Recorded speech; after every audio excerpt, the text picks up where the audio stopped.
వ్యవస్థల గురించి గొప్పలు చెప్పిన జగన్ రెడ్డి గడిచిన 5 ఏళ్లు దోపిడీ డ్రామాను నడిపి దోచుకున్నారు. నీలాయపాలెం విజయ్ కుమార్ టీడీబీ రివర్స్ టెండరింగ్ అంటూ చాలా గొప్పగా చెప్పారు జగన్మోహన్ రెడ్డి గారు. ఆయన వచ్చిన కొత్తల్లో ఆయన ముఖ్యమంత్రిగా ఉన్నప్పుడు అన్ని రంగాల్లో ఎలా అయితే అది రివర్స్ అయిపోయిందో, ఎలా బూమరాంగ్ అయిపోయిందో, నెయ్యి దీంట్లో కూడా అదే విధంగా రివర్స్ టెండరింగ్ తమకు అనుకూలంగా వాడుకున్నారు.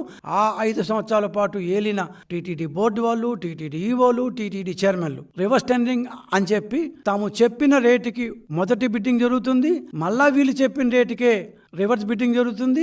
అందరూ కూడబలుకున్నట్టు 5-10 రూపాయల తేడాలతో వేస్తుంటారు.